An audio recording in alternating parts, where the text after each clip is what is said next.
నమస్తే, welcome to burning issue. Telangana రాజకీయం రణరంగాన్ని తలపిస్తోంది. వల వేస్తున్నదెవరు, వెలువెల్లాడుతుందెవరు? అస్త్రాలు ఒకరివి, గాయాలు మరొకరివా? Kaleshwaram, car race, phone tapping, ఇలా ఉచ్చు బిగిస్తుందనుకునే లోపే ఊహించని ట్విస్ట్. అడుగు ముందుకేస్తే ఆటంకాలు, వెనక్కి తగ్గితే విమర్శలు. అసలు గులాబీ బాస్ టార్గెట్గా సాగుతున్న ఈ పొలిటికల్ చెస్ గేమ్లో పావులు కదుపుతుందెవరు? సైలెంట్గా చూస్తున్నదెవరు? కేసులు, కోర్టుల పేరుతో నడుస్తున్నటువంటి ఈ పవర్ఫుల్ యాక్షన్ ఎపిసోడ్ వెనుక దాగి ఉన్నటువంటి అసలు సీక్రెట్ ఏంటి? Watch the story.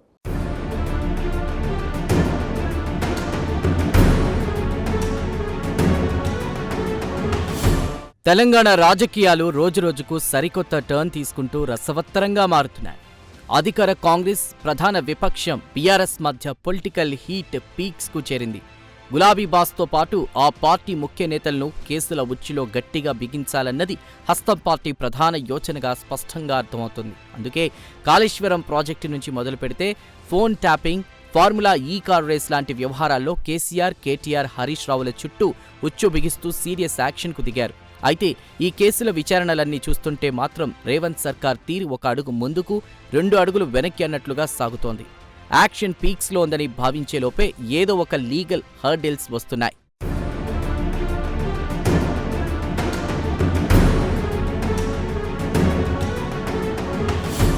Kaleshwaram project నిర్మాణంలో జరిగిన భారీ అవకతవకలకు గత ప్రభుత్వ పెద్దలదే పూర్తి బాధ్యత అని జస్టిస్ పీసీ ఘోష్ కమిషన్ తన రిపోర్ట్లో చాలా క్లియర్గా తేల్చి చెప్పింది. ఈ స్కామ్పై తదుపరి దర్యాప్తుకు కమిషన్ యాక్షన్ ప్లాన్ కూడా సూచించిన క్రమంలో కాళేశ్వరం ఇష్యూ కాస్త సీబీఐ దర్యాప్తు పేరుతో సెంట్రల్ గవర్నమెంట్ కోర్టులోకి చేరింది. కానీ ఇక్కడే సీన్ రివర్స్ అయింది. ఎంతో హడావిడి చేసిన ఈ వ్యవహారం చివరికి కొండను తవ్వి ఎలుకను పట్టినట్లుగా మారిపోయింది. ఈ స్కామ్లో కేసీఆర్, హరీష్ రావులపై తదుపరి యాక్షన్ తీసుకోకుండా హైకోర్టు స్టే ఇవ్వడంతో రేవంత్ సర్కార్కు ఊహించని ఎదురుదెబ్బ తగిలింది. ఇది పొలిటికల్ వర్గాల్లో తీవ్ర చర్చనీయాంశం కావడమే కాకుండా ప్రభుత్వానికి పెద్ద మైనస్ గా మారింది.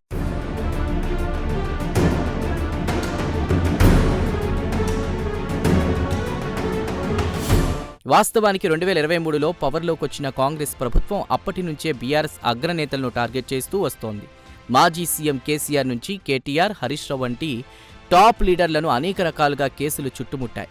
ప్రతిరోజు మీడియాలో బ్రేకింగ్ న్యూస్లో రావడం, సోషల్ మీడియాలో భారీ ట్రోలింగ్ జరగడం తప్పితే గ్రౌండ్ లెవెల్లో జరిగిన ప్రోగ్రెస్ మాత్రం శూన్యం. కేవలం ప్రెస్ మీట్లలో హెచ్చరికలు చేయడం, లీగల్ నోటీసులు ఇవ్వడం లాంటి ఫార్మాలిటీస్కు మాత్రమే పరిమితమయ్యారు. ఏ ఒక్క కేసులోనూ పక్కాగా ఆధారాలు చూపి నేతలను చట్టం ముందు నిలబెట్టడంలో ఫెయిల్ అయ్యారనే కామెంట్స్ వినిపిస్తున్నాయి. ఈ స్లో ఫేజ్ చూస్తుంటే కాంగ్రెస్కు సరైన స్ట్రాటజీ లేదా అనేటువంటి డౌట్స్ క్రియేట్ అవుతున్నాయి.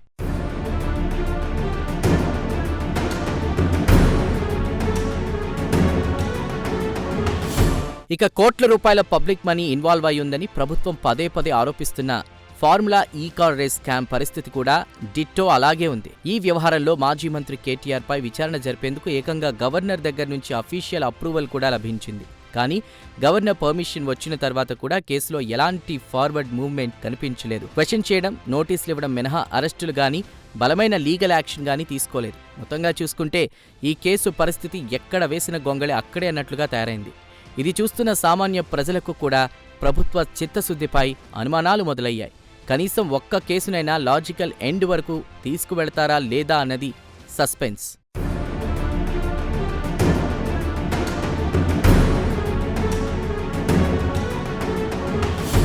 చూశారుగా, స్కామ్స్ పెద్దవే, ఆరోపణలు బలమైనవే, కానీ యాక్షన్ ఎక్కడా?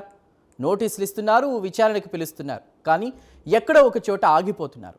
కాళేశ్వరం నుంచి కార్ రేస్ వరకు అంతా హడావుడే, కానీ ముందడుగు శూన్యం. అసలు ఈ కేసుల స్పీడ్కు పడుతున్న బ్రేకులు ఎవరివి? హైడ్రామా వెనుక లోపల జరుగుతున్నటువంటి అసలు కథేంటి? కంటిన్యూషన్ ఇప్పుడు చూద్దాం.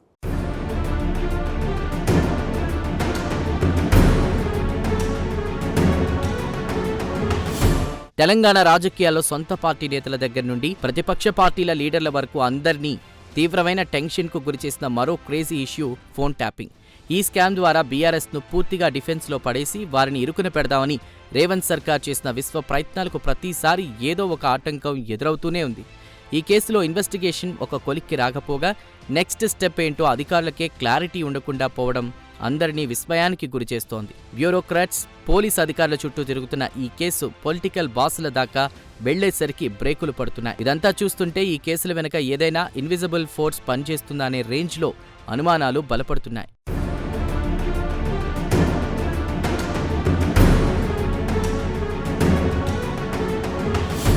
ఇలా వరుసగా ప్రతి కేసులోనూ సర్కార్ వెనకబడుతూ ఉండడంతో కాంగ్రెస్ సొంత కేడర్లోనే తీవ్రమైన అసహనం వ్యక్తమవుతోంది. వాస్తవానికి ఏ ప్రభుత్వ పాలనలోనైనా తప్పులు ఒప్పులు జరగడం అనేది చాలా కామన్ ఫ్యాక్టర్. అయితే 2 టర్మ్ల పాటు సాగినటువంటి బీఆర్ఎస్ పాలనలో జరిగిన అవకతవకలపై వాస్తవాలను ప్రజల ముందుకు తీసుకురావడంలో రేవంత్ సర్కార్కు సరైన ముందుచూపు కరువైందా, లేక కేసులను పక్కాగా డీల్ చేయడంలో ఫెయిల్ అవుతున్నారా అనేది ఇప్పుడు పబ్లిక్ డొమైన్లో హాట్ టాపిక్గా మారింది. కాంగ్రెస్ వర్గీయులు సైతం తమ నాయకత్వం తీరు పట్ల ఓపెన్గానే అసంతృప్తి వ్యక్తం చేయడం భవిష్యత్ రాజకీయ పరిణామాలకు ఖచ్చితమైన సంకేతాలిస్తుంది. కేవలం ప్రచారం కోసం ఇదంతా చేస్తున్నారనే భావన బలంగా నాటుకుపోతోంది.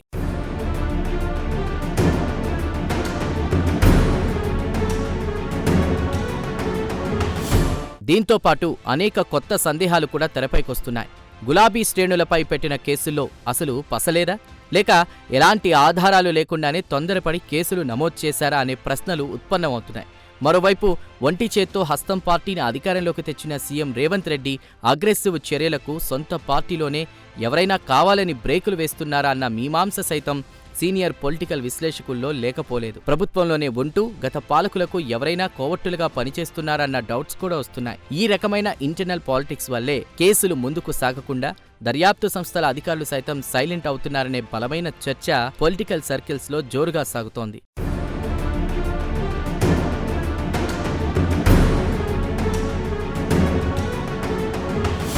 కేవలం దర్యాప్తు సంస్థలు, కోర్టుల పేరుతో ప్రతిపక్ష నేతలు మానసికంగా బెదిరిద్దామని మాత్రమే అనుకున్నారా అన్న సందేహాలు కూడా ఇప్పుడు స్పీడ్ అయ్యాయి. ప్రత్యేకించి రేవంత్ సర్కార్ పదే పదే చెబుతున్నట్లుగా తెలంగాణ ఇరిగేషన్కు కాళేశ్వరం ప్రాజెక్టు ఏమాత్రం కీలకం కాదని అంటున్నప్పటికీ ఈ ప్రాజెక్టు డిజైన్, నిర్మాణంలో జరిగిన కీలక తప్పులను విస్మరించడం వెనుక మతలబు ఏంటి? కావాలని ఈ పాయింట్లను వదిలేశారా, లేదా దర్యాప్తు ఏజెన్సీల ఏమరపాట అన్నది కూడా తీవ్రమైన ప్రశ్నలు తలెత్తేలా చేస్తోంది. టెక్నికల్ అంశాలను పక్కన పెట్టి కేవలం పొలిటికల్ మైలేజ్ కోసం మాత్రమే ఈ ఇష్యూను వాడుకుంటున్నారనే విమర్శలు కూడా బలంగా వినిపిస్తున్నాయి. ప్రజల దృష్టిని మళ్లించడానికే ఈ డ్రామాలాడుతున్నారా అనే అనుమానమూ కలుగుతోంది.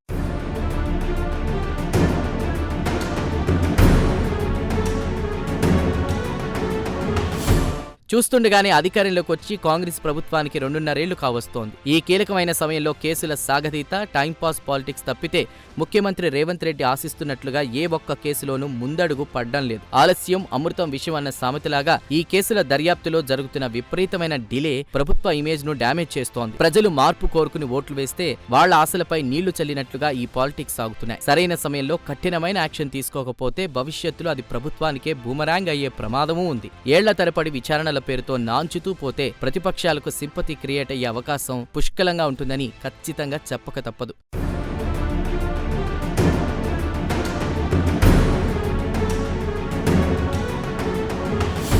ఒకవైపు సొంత కేడర్లోనే తీవ్ర అసహనం, మరోవైపు దర్యాప్తు ఏజెన్సీల తీరుపై ప్రజల్లో వస్తున్న కొత్త అనుమానాలు.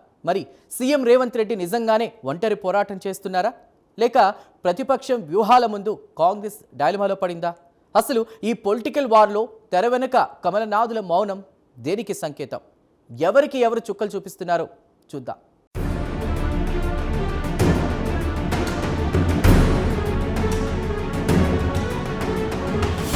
అసలు ఎందుకీ తడబాటు, ఎందుకీ డైలమా? రేవంత్ సర్కార్కు సరైన పవర్ఫుల్ లీగల్ టీం సెట్ చేసుకోలేకపోయిందా, లేక లీగల్ ఒపీనియన్స్ నుంచి మించి పొలిటికల్ ప్రెషర్స్ ఎఫెక్ట్ చూపిస్తున్నాయా అనేది ఇప్పుడు తెరపైకి వస్తున్న అత్యంత కీలకమైన అంశాలు. ఎలాగైనా సరే గత ప్రభుత్వ తప్పిదాలను, అవినీతిని పక్కాగా ప్రజల ముందు తీసుకురావాలని తప్పిస్తున్న సీఎం రేవంత్ రెడ్డి నిజంగానే ఈ విషయంలో ఒంటరి పోరాటం చేస్తున్నారా అనేటువంటి కోణంలో పొలిటికల్ పండితులు సీరియస్గా విశ్లేషిస్తున్నారు. ఆయన స్పీడ్ను క్యాచ్ చేయలేక అడ్మినిస్ట్రేషన్ వెనకబడుతోందా అనే బ్యూరోక్రసీ సహకరించడం లేదా అనేది తేలాల్సింది. ఏది ఏమైనా ప్రభుత్వ యంత్రాంగం, దర్యాప్తు సంస్థల మధ్య కోఆర్డినేషన్ పూర్తిగా మిస్ అయినట్లు కనిపిస్తోంది.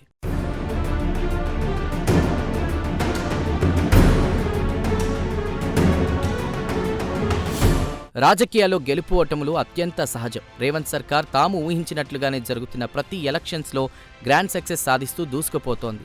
అయితే రాష్ట్రంలో అసలు బలమైన ప్రతిపక్షమే లేకుండా చేయాలని భావిస్తున్న కాంగ్రెస్ సర్కార్ మైండ్ గేమ్స్కు బ్రేక్ పడుతోంది.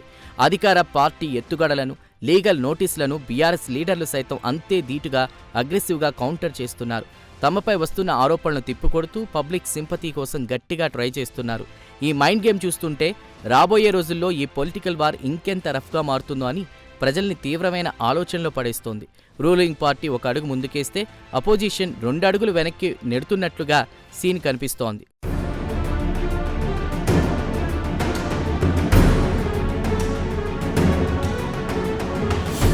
ఇక ఈ మొత్తం ఎపిసోడ్లో బీజేపీ రోల్ చాలా క్రూషియల్గా మారింది. తెలంగాణ గడ్డపై ఎలాగైనా కాషాయ జెండా ఎగరవేయాలన్నది బీజేపీ ప్లాన్ ఆఫ్ యాక్షన్లోని అత్యంత కీలకమైన అజెండా. అయితే ఇటు కాంగ్రెస్ అటు బీఆర్ఎస్ మధ్య జరుగుతున్న ఈ కోల్డ్ వార్లో కమలనాథులు కేవలం ప్రేక్షక పాత్రకే పరిమితం అయ్యారా అన్న సందేహం కలుగుతుంది. కాళేశ్వరం స్కామ్ను సీబీఐకి అప్పగించి నెలలు దాటుతున్నా కేంద్రం నుంచి ఎలాంటి రియాక్షన్ లేదు. బండి సంజయ్, కిషన్ రెడ్డి లాంటి వారు కేంద్ర మంత్రులుగా పవర్లో ఉన్న సీబీఐ ఎంక్వైరీ విషయంలో సైలెంట్గా ఉండడం అనేక అనుమానాలకు తావిస్తోంది. బహుశా సరైన సమయం కోసం వెయిట్ చేస్తూ సైలెంట్గా గేమ్ వాచ్ చేస్తున్నారేమో అన్న ఫీలింగ్ కూడా కలుగుతోంది.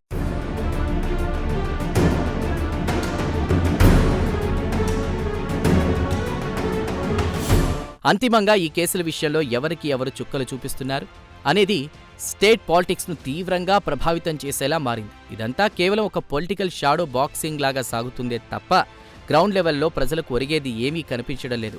రూలింగ్ పార్టీ ఒక అడుగు ముందుకేస్తే ప్రతిపక్షం లేదా లీగల్ హర్డిల్స్ 2 అడుగులు వెనక్కి లాగుతున్నట్లుగా ఈ ఎపిసోడ్స్ అన్ని తెలంగాణ రాజకీయాల్లో సరికొత్త హీటింగ్ ప్రాసెస్ను తలపిస్తున్నాయి. రాబోయే రోజుల్లో ఈ కేసులన్నీ ఒక లాజికల్ కంక్లూజన్కు వస్తాయా, లేక ఎలక్షన్స్ ముందు వాడుకునే పొలిటికల్ వెపన్స్ లాగే మిగిలిపోతాయా అన్నది కాలమే నిర్ణయించాలి. ఏదేమైనా ఈ హైడ్రామా మాత్రం జనాలకు ఫుల్ పొలిటికల్ ఎంటర్టైన్మెంట్ ఇస్తోంది అనడంలో ఎలాంటి సందేహం లేదు.